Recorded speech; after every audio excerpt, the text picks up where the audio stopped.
मनसेच्या बैठकांचं सत्र सुरूच असून आज मनसे अध्यक्ष राज ठाकरेंनी मनसे नेत्यांची बैठक बोलावली आहे। आज सकाळी 11 वाजता शिवतीर्थावरती मनसे नेते आणि सरचिटणीस यांची बैठक होणार आहे। आगामी स्थानिक स्वराज्य संस्था निवडणुकीच्या पार्श्वभूमीवर संघटनात्मक बांधणीच्या दृष्टीने ही बैठक बोलावण्यात आल्याची माहिती आहे।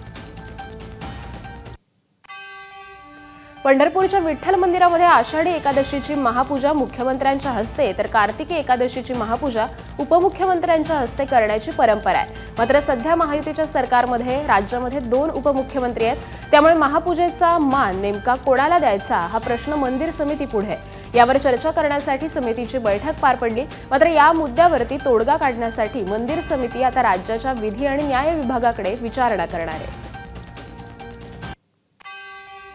रामदास कदम आणि ठाकरेंच्या शिवसेनेमध्ये दसरा मेळाव्यापासून रंगलेला वादाचा सामना हा सुरूच राहिला।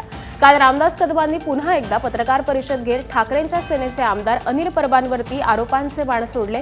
बाळासाहेब ठाकरेंच्या निधनावेळी मातोश्रीवर उपस्थित असणाऱ्या डॉक्टरांची नावं जाहीर करा असं आव्हान कदमांनी परबांना दिलंय। यासोबतच माझ्या आरोपांना अनिल परबांऐवजी उद्धव ठाकरे का उत्तर देत नाहीत असा सवाल देखील कदमांनी विचारलाय।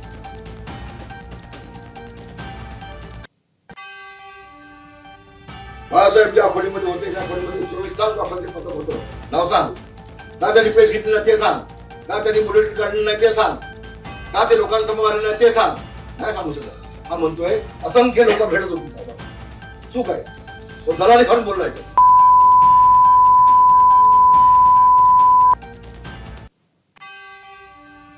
अनिल परबांनी विलेपार्लेच्या SRA मध्ये बिल्डरकडून 2 मर्सिडीज मिळवल्या असा थेट आरोप कदमांनी केलाय।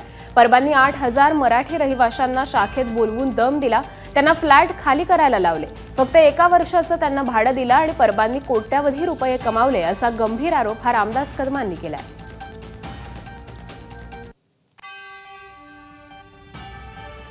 याची अवकाश आहे का? याची अवकाश आहे माझ्या होती पक्षाची? मला तर प्रोटोकॉल असे वाटलं हे आपल्या मालकाला उद्धव ठाकरेंना खुश करण्यासाठी रामदास कदमांवरती कसा बोलू शकतो?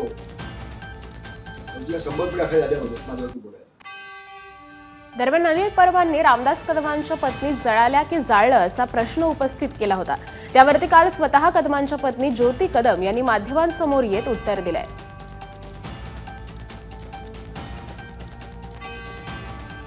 तुम्हाला पण त्रास होतो, तुमचे जे स्टेटमेंट जे येत आहेत ना, जे पब्लिक बोलते ते वेगळं आहे, पण तुम्ही जो घालताय प्रकार तुमच्या याच्यामध्ये फार चुकीचा आहे। तुम्ही एखादी एवढी बदनामी तर करू नका ना, तुम्ही त्याच्यामध्ये बघा काय बोलतायत ते।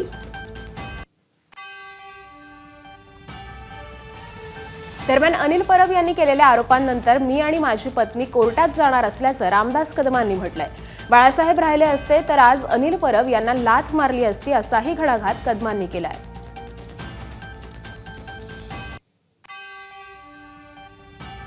आम्ही लागेल मग तुमची राजकीय पुढे भाग घेण्यासाठी आणि हे भरा लागते ना अनुभवाला।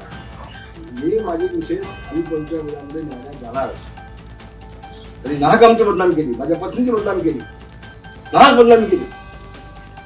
तुमचं ॲफिडेव्हिट देतोय ते रजिस्टर कोण घेतो आम्ही? आणि आम्हीच काय कुणाच्याही बायका मुलांच्या बाबतीत असं नका म्हणून आम्ही 5 जुलैला राज आणि उद्धव हे ठाकरे बंधू तब्बल 2 दशकांनी एकत्र आले।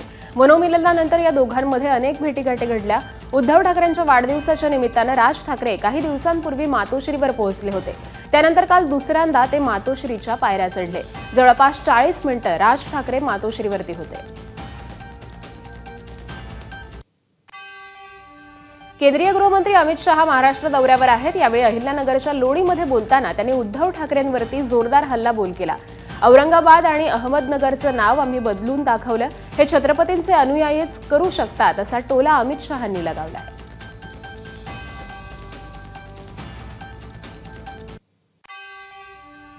भाजपा सेना सरकार ने औरंगाबाद का नाम भी बदला और यहां अहल्याबाई का नाम भी रखा। ये वही लोग कर सकते हैं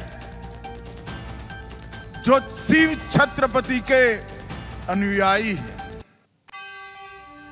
अहिल्यानगरमधील सभेदरम्यान अमित शहांनी अतिवृष्टीनं झालेल्या नुकसानीचे पंचनामे करून लवकरात लवकर केंद्राला अहवाल पाठवण्याची सूचना केली आहे. अहवाल द्या, केंद्राकडून मदत पाठवतो असं आश्वासन देखील अमित शहांनी दिलंय.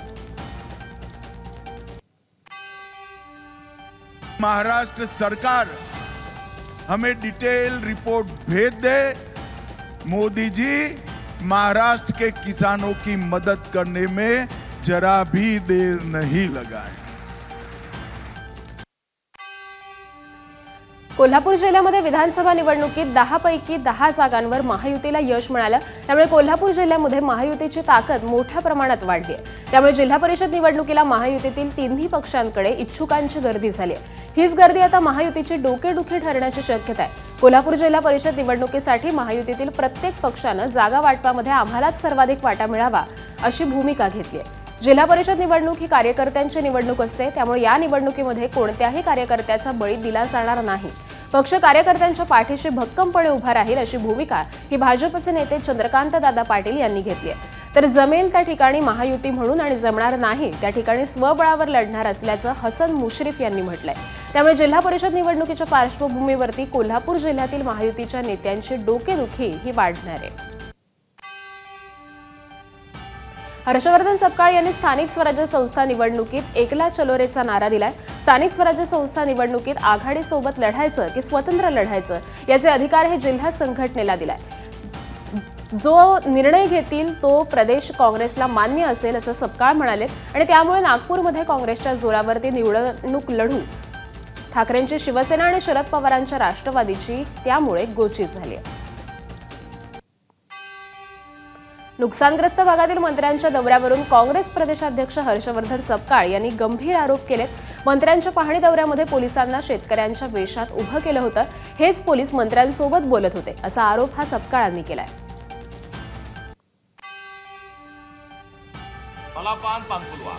ते बांधावर जेव्हा गेले तेव्हा शेतकरी कमी पोलीस जास्ती होते. पोलीस यंत्रणेने त्यांचे दौरे आयोजित केले आणि साध्या वेशातले शेतकरी त्यांच्याशी चर्चा करायला गेले. अरे एवढे नाटकं करता तुम्ही. पोलीस यंत्रणेने त्यांचे दौरे आयोजित केले आणि साध्या वेशातले शेतकरी त्यांच्याशी चर्चा करायला गेले. अरे एवढे नाटकं करता तुम्ही. वनमंत्री गणेश नाईक यांचा आज ठाण्यामध्ये पुन्हा एकदा जनता दरबार आहे. गेल्या अनेक दिवसांपासून वनमंत्री गणेश नाईक आणि उपमुख्यमंत्री एकनाथ शिंदे यांच्यामध्ये शीतयुद्ध पाहायला मिळत आहे. गणेश नाईक यांच्याकडून एकनाथ शिंदेंना अप्रत्यक्षपणे रावण म्हणून टोला लगावण्यात आला. तर खासदार नरेश म्हस्के यांनी नवी मुंबईचे जिल्हाप्रमुख विजय चौगुले यांच्याकडून त्यांना प्रत्युत्तर दिलेलं आहे. या शीतयुद्धानंतर आता पुन्हा एकदा वनमंत्री गणेश नाईक यांचा ठाण्यामध्ये राम गणेश गडकरी रंगायतन इथं जनता दरबार हा सकाळी 10 वाजता आयोजित करण्यात आलाय. गुलाबराव पाटलांनी बच्चू कडू यांना आव्हान दिल्यानंतर आता बच्चू कडूंनी त्यांना न भेटताच पाळधी गावाच्या वेशीवरून परतलेले आहेत. 40गावमधील कार्यक्रमाला जायचं असल्यामुळे आता गावाच्या वेशीवरूनच परत जातो आहे. मात्र कर्जमाफीचा निर्णय झाल्यानंतर गुलाबराव पाटील यांची भेट घेण्यासाठी पुन्हा येणार असल्याचं बच्चू कडू यांनी सांगितलंय.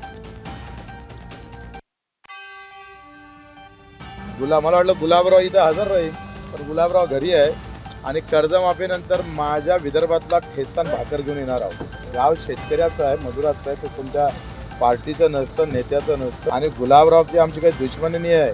किसान के लिए लढना पडेगा गुलाबराव को. कर्जमाफी झाली का ठेचा भाकर घेईन आणि गुलाबरावला खाऊ घालत. दरम्यान बच्चू कडू यांच्या स्वागतासाठी खास खानदेशी पद्धतीचा भाकरी आणि ठेचाचा पाहुणचार तयार ठेवलेला होता असं गुलाबराव पाटील यांनी सांगितलंय. तसंच टीका करणं हे विरोधक म्हणून त्यांचं कामच आहे. कर्जमाफीचा निर्णय शासनाच्या विचारातील असल्याची प्रतिक्रिया यावेळी गुलाबराव पाटील यांनी दिली आहे. आम्ही त्यांच्या घरी जाऊन मोर्चा काढून त्यावेळेस साहजिक म्हणलं की ह्या गोष्टी मोर्चा काढून तुम्ही डायरेक्ट येऊन सांगू शकतात. त्यामुळे माणूस बोलतो या काढा मोर्चा. पण आज ती इकडे आले असते तर त्यांना मी प्रेमानं ठेचा भाकरी खाऊ घातला असता आणि त्यांचं स्वागत केलं असतं.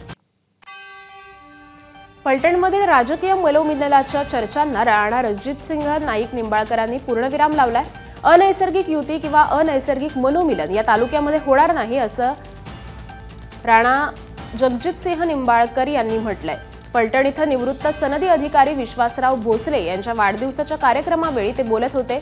शुक्रवारी निंबाळकरांनी याबाबत प्रश्न विचारलेला होता. विकास कामांचं राजकारण करायचं असेल तर मनोमिलन होईल असं वक्तव्य हे रामराजेंनी केलेलं होतं. त्यावरती आज नाईक निंबाळकर यांनी भाष्य केलंय आणि मनोमिलनाच्या या चर्चांना पूर्णविराम दिलाय. हे काय म्हटले, विकासाच्या कामात मध्ये आम्ही येतो, यांचं काय काय झालं ते बोलून मी इलेक्शन लागून देतो.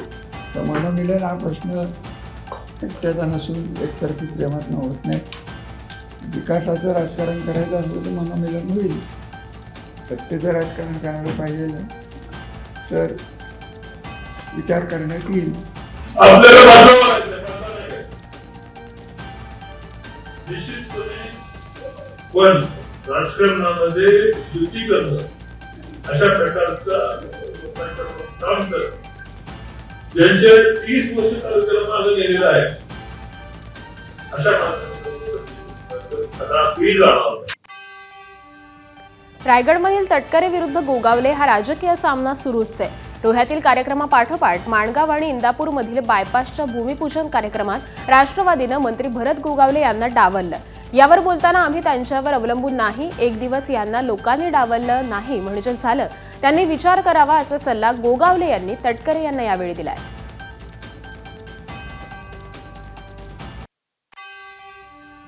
त्यांच्यावरती काय आम्ही अवलंबून नाही आहे, आम्ही जनतेवरती अवलंबून आहे. जोपर्यंत जनतेच्या मनामध्ये जनता जोपर्यंत डावलत नाही तेव्हा असे किती येतील आणि किती जातील, पण एक दिवस ह्यांना डावललं नाही म्हणजे झालं, म्हणून त्यांनी आता तो विचार करावा आणि पुढे वाटचाल करावी. तेव्हा असे किती येतील आणि किती जातील, पण एक दिवस ह्यांना डावललं नाही म्हणजे झालं, म्हणून त्यांनी आता तो विचार करावा आणि पुढे वाटचाल करावी. गरबा खेळण्यावरून मंत्री अदिती तटकरे यांच्यावर शिवसेना जिल्हा प्रमुख प्रमोद घोसाळकर यांनी टीका केली आहे. मंत्री भरत गोगावले पूरग्रस्त भागाचा दौरा करत होते तर दुसरीकडे अदिती तटकरे या गरबा खेळत होत्या अशी टीकाही घोसाळकर यांनी केली आहे. तर पालकमंत्री संवेदनशील असायला पाहिजे असं देखील घोसाळकर यांनी म्हटलंय. आज महाराष्ट्रामध्ये फार मोठ्या प्रमाणात त्या ठिकाणी विदर्भ असेल, मराठवाडा असेल, पावसाने हाहाकार माजवला, घराच्या घरं उन्मळून गेली.